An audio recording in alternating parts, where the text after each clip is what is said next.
चोल राजवंश की रहस्यमयी भव्यता, बृहदेश्वर मंदिर की एक अद्भुत कथा। तमिलनाडु की धूप से तपती धरती पर एक ऐसा मंदिर खड़ा है जो समय की रेत पर चोल वंश की अमीर छाप है।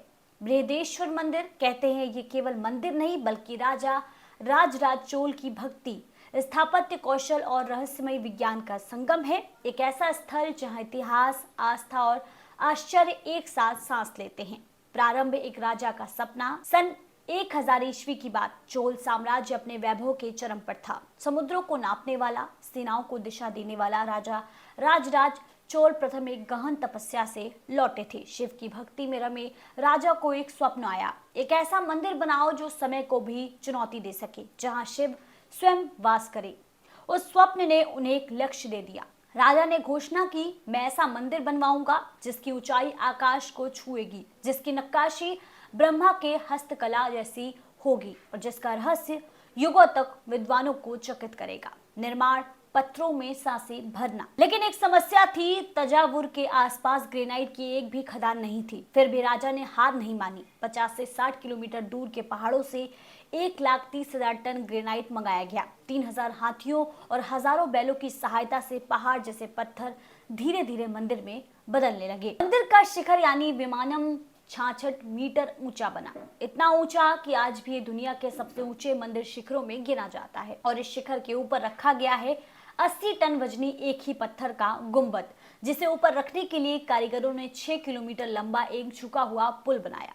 यह निर्माण विज्ञान, गणित और वास्तुकला का चमत्कार था। रहस्य वह छाया जो कभी नहीं दिखती। मंदिर के रहस्यों की सबसे गुण बात यह है कि इस मंदिर की दोपहर की छाया कभी भी जमीन पर नहीं पड़ती। ये कैसे संभव है? कोई सटीक उत्तर नहीं। कुछ कहते हैं ये शिखर की बनावट है, कुछ इसे दिव्यता मानते हैं, लेकिन सच ये है कि आज तक कोई इसे पूरी तरह समझ नहीं पाया। गर्भगृह जहां शिव स्वयं विराजमान है। मंदिर के गर्भगृह में 12 फीट ऊंचा 20 टन वजनी एक शिवलिंग है जो चट्टान से तराशा गया। ये भारत के सबसे विशाल शिवलिंगों में से एक है। वही मंदिर के सामने चबूतरे पर बैठा है एक विशाल नंदी, जिसे एक ही ग्रेनाइट पत्थर से नायक राजाओं ने 16वीं सदी में तराशा था। इसका वजन 20,000 किलो है। कलात्मकता हर पत्थर की एक कहानी।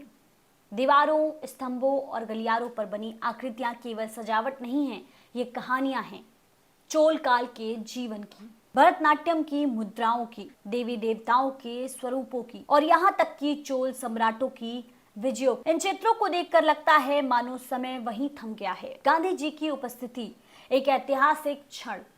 सन 1939 में महात्मा गांधी भी इस मंदिर में आए थे।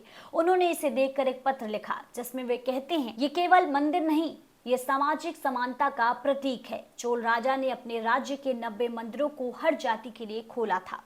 बृहदेश्वर भी उनमें एक था। ये मंदिर केवल धर्मस्थल नहीं, सामाजिक क्रांति की भी मिसाल है। 1000 साल का उत्सव, सहस्त्राब्दी पर्व। सितंबर 2010 में मंदिर ने अपने 1000 वर्ष पूरे किए।